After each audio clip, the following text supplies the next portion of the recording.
Hello, good morning, and welcome to Glasgow Rangers Nation. With me, your host, Owen James, the channel that brings you all your latest Rangers news, guys, on what is match day. It is the seventh match day of the Europa League phase. I mean, they've got to come up with a better term than the Europa League phase for next year. It's not easy to say, is it? Europa League phase. Let's come up with something better for next season, UEFA, shall we? Something better than Europa League phase. Rangers travel south of the border all the way down to Manchester to take on Manchester United in a real Battle of Britain clash there. We've said it. The cliche is back. It is the Battle of Britain.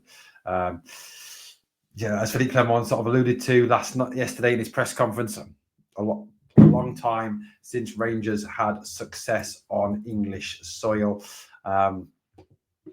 A long time since that actually happened. Who remembers the Battle of Britain, Rangers versus Leeds United? Do you remember that 92-93 Champions League game? Do you remember that competition? Do you remember the victory for Leeds? Does anyone remember that 2-1 win for Rangers? What a team that day. What a team. Gorham, McCall, Robertson, Goff, McPherson, Brown, Gordon, Ferguson, McCoist, Haitley and Durant. What a team. What a team. Victory there in that game. I mean, fair play on that day last time, obviously, for that success. So you got to go a long way back for that. Manchester United, of course, we did play them in 2010 as well. It's two new sets of players. And I think, look, Manchester United are a team that's reputation often goes before them, aren't they? I think the reputation that was built by Sir Alex, that this is this Manchester United team is one of the biggest teams in world football, which I think it always will be. That's not just Sir Alex, that's Matt Busby, all the way back through Manchester United's history. But Sir Alex Ferguson certainly rebuilt them into a trophy-winning machine, and since he retired, it's certainly been a very barren spell for the club. And I mean, the number of managers they've been through in such a short time, the David Moyes, the Eric Ten Hags, the Louis van Gaals, the Jose Mourinho's, Ole Gunnar Solskjaer. I think, they've been through some serious managers in the last few years, and are very much a club in flux, a club in rebuild mode. I think some people have kind of said there's a similarity between Rangers and Manchester United, and Manchester United and Rangers with money. I think was probably one of the funniest analogies I actually heard, and Clement did kind of allude to that when he was asked a question about the similarities between the two clubs, which he dismissed, and obviously again talked about budgets, one of his favourite topics. I think we should stop going on about money. Manchester United, obviously, as I mentioned on the pod last night, guys, if you didn't check the pod last night, we did talk about this game quite a lot last night in this pod. Huge test coming along with transfer news, obviously, about the departure of Alex Lowry and the possible move of Rabbi Matondo to Coventry City on a loan with an option to buy for $2 million. Certainly that'll be a good move to push through if we can, although I do sympathise with Rabbi having to go to play in Coventry. Not a great city, not a great place. But tonight's game, is the first of two massive Europa League ties for Rangers. Rangers currently sitting in the top 8 of the Europa League phase.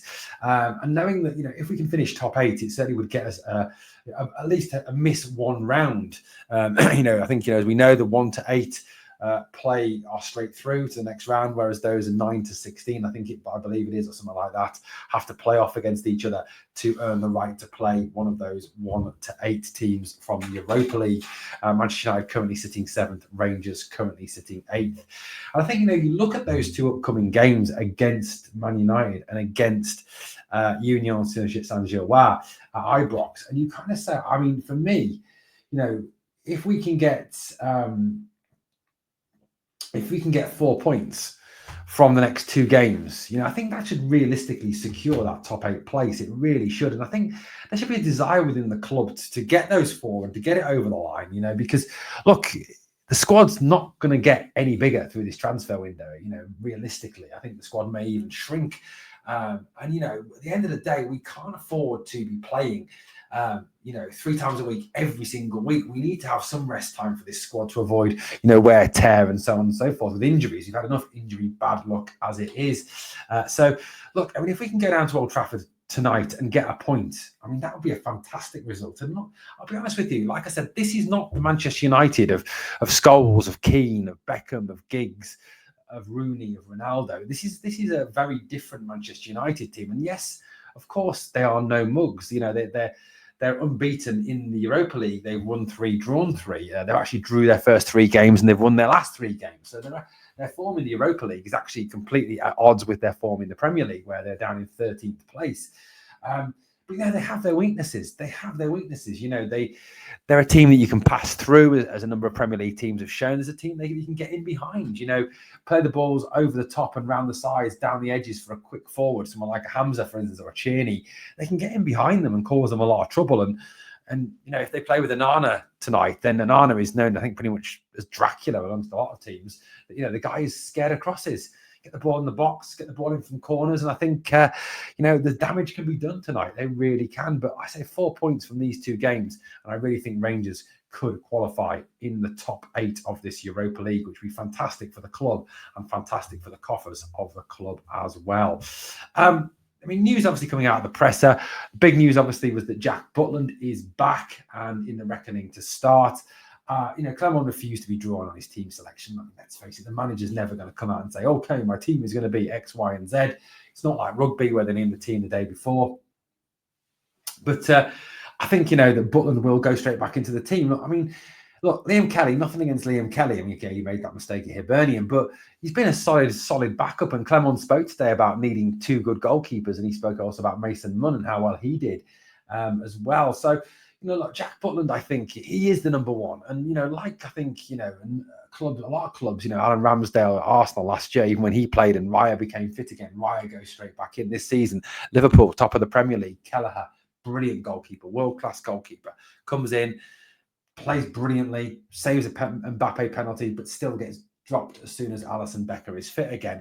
I think, that will find to be the situation at Rangers as well. Once now that Jack Butland is back, he's trained with the squad. Clermont says that he's ready to start again.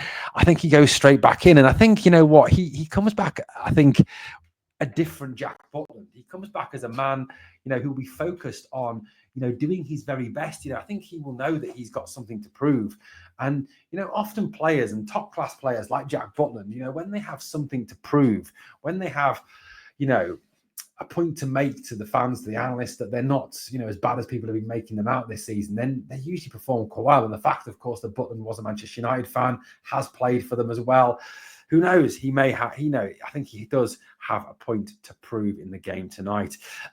Also as well, Tom Lawrence apparently is back in training. Now there's 2 ways to look at this. 1, he does provide useful goals and assists at times. 2, he does slow the game down and he's not a good 10, is he? So there's positives and negatives, isn't there, to Tom Lawrence being back? But I think the manager certainly loves Tom Lawrence, and I think Tom will feature at some point tonight against Manchester United, and will certainly feature on Sunday against Dundee United. And I honestly believe that Tom Lawrence will get a new 2-year contract as well. I genuinely believe that will happen, due to the manager's love of Tom Lawrence.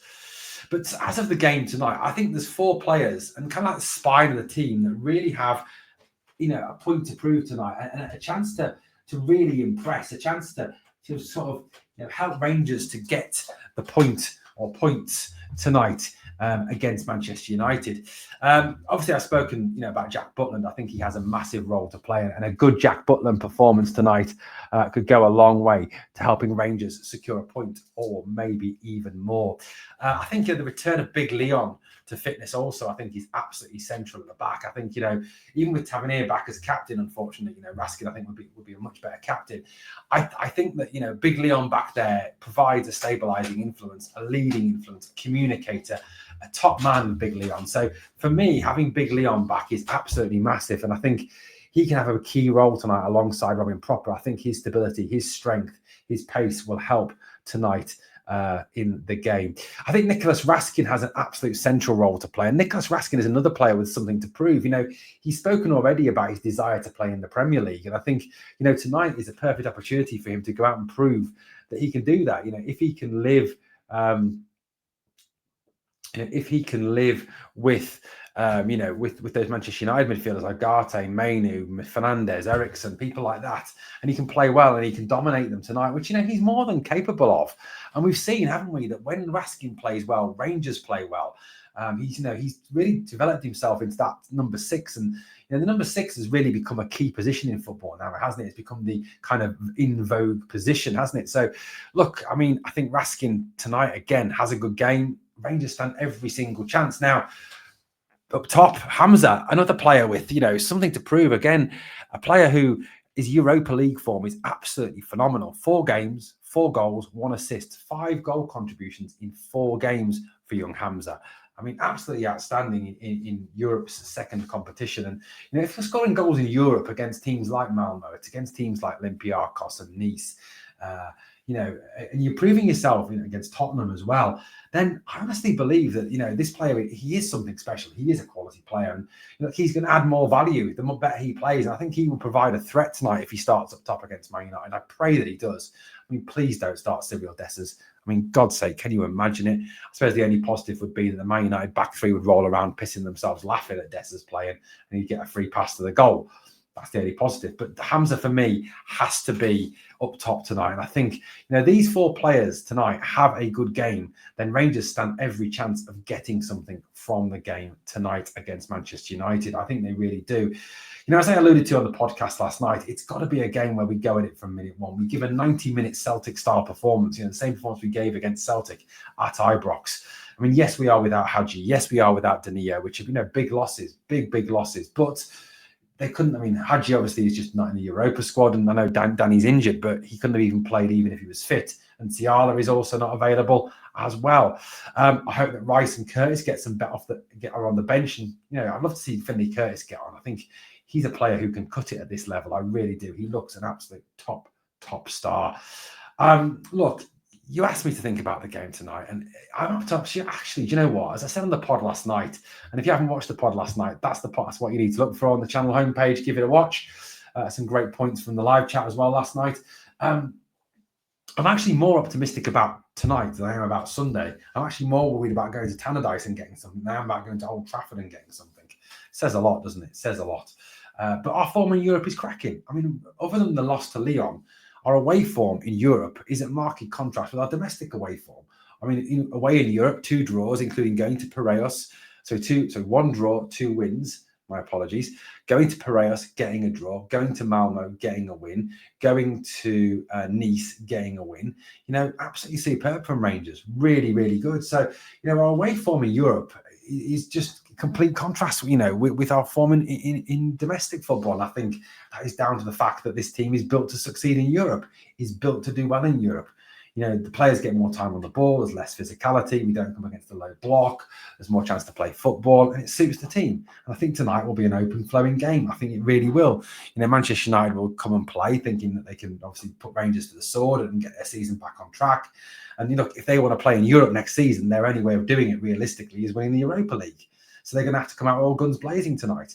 And as for Rangers, well, look, again, if we can get a point or even better tonight, it helps with securing that last 8 place, which is what we want. But look, really excited for the game tonight. There is a live watch along on the channel later. Please come and join us for it. I'm going to go for 3-2 to Rangers. 3-2, that's right. I'm just going crazy out there.